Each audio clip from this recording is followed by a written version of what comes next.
Hi everyone, it is Jess here from the Scrappy Sisters, and thank you for joining me for a Kitaholic Kits design team layout. So for this layout, I decided to do a big, giant packaging technique. So I got my Distress Oxide dried marigold that we got in a kit not that long ago, and I squeezed quite a lot onto my plastic packaging. And instead of putting the packaging onto the paper, I put the paper onto the packaging first, and then did some blotting with the packaging. I'm also using this exclusive cut file that came from Kitaholic Kits this month, which is called You Are One Fine Apple. And I have backed that using the absolutely stunning Cocoa Vanilla Sun-Kissed collection and popped it all up on foam. I've also cut down my photos to be a 3x3 size, and then I have backed those with a piece of white and then another piece of that dark navy, the same as what I've put in the sunglasses of the pineapple. So I'm going to start off by gluing down basically my title and my cut file, You Are One Fine Apple. I'm going to glue all that down, and then I'll be able to see exactly where my photos will go, because as you can see from that sort of vague placement I've done there, I want the photos to go around the cut file. So two to the left of the cut file, and then the third one underneath.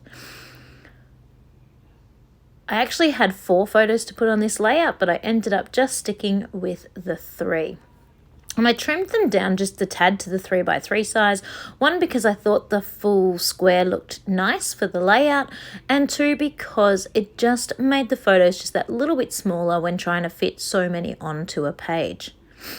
So just making sure I didn't lose any of my last little pieces. There were only about the P, the E, and the exclamation mark that weren't all attached as one part of the cut file. So I just had to make sure they didn't disappear on my desk. And then I fussy cut some of those super gorgeous sun-kissed florals from the 12x12 pattern paper. I'm not quite ready to bust into my floral ephemera yet. I'm a bit of a hoarder, and it takes me a little bit of bravery to break into that kind of stuff. Same with my papers. My sister went, "Oh my goodness, you cut your papers." I said, no, it's okay. I bought the add-on paper pack, so I have 2.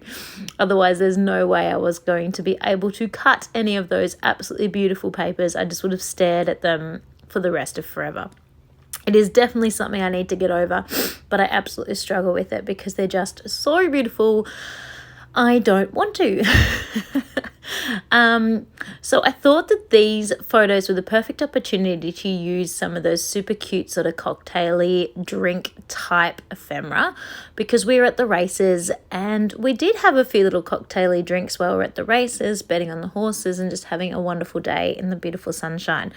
The races are in November-ish here in Australia, which is just the start of our summer, and it was just gorgeous.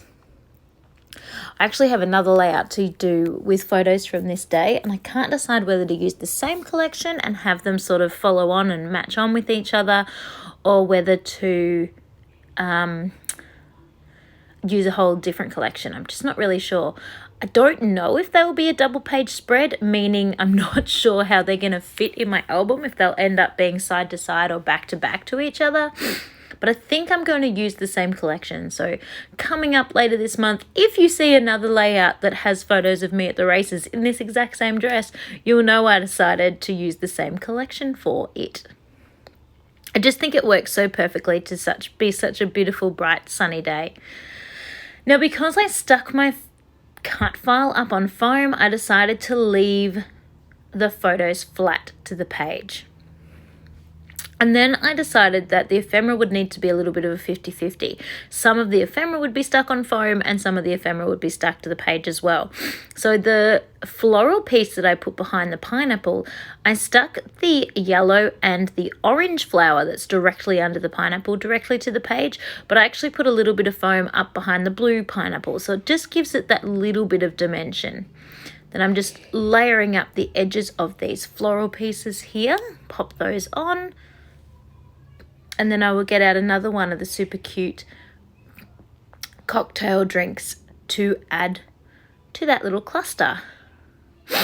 Now, some of you might be looking at my cut file and wondering how it's sort of half black and half white. I absolutely could have cut the sunglasses out and the UR1 out a second time in black paper and glued it on top. Totally could have done that, but I actually just got a black texter and carefully coloured in the edging of the sunglasses and the words UR1. I just really wanted to make parts of that cut file pop just a little bit more than other parts, and I was really happy with the way that sort of came together.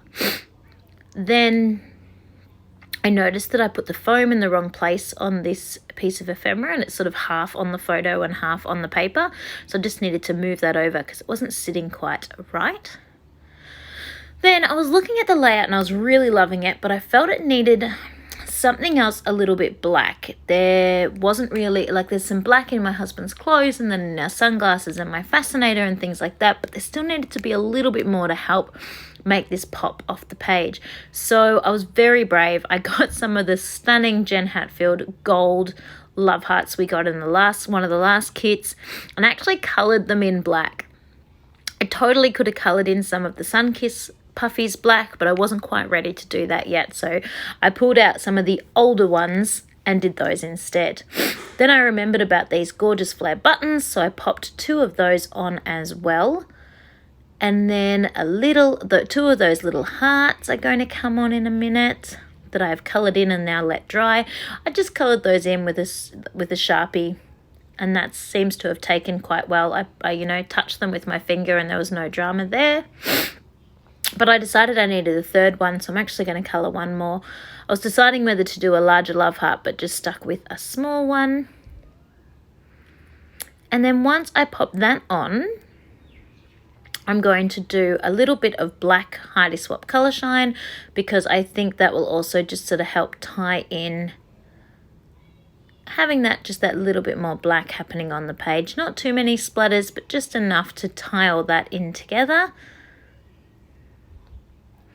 And this gorgeous layout will be done. I am just loving the brightness, the colours, the gorgeous collection, the cut file, just everything about this page just really speaks to me. So I was very excited to dig in and use this collection. I used to be really afraid to cut into my Cocoa Vanilla Studios, but I'm trying really hard to I love it, so I'm going to use it. So here is my final layout. I hope you enjoyed watching the process, and I hope that has inspired you to cut some of the exclusive cut files and just get playing with this gorgeous collection we have in our kit this month. Thank you so much for watching, and I can't wait to see you further on down the track with another Kitaholic Kits design team layout. So thank you so much, everyone, and I will see you all next time. Bye!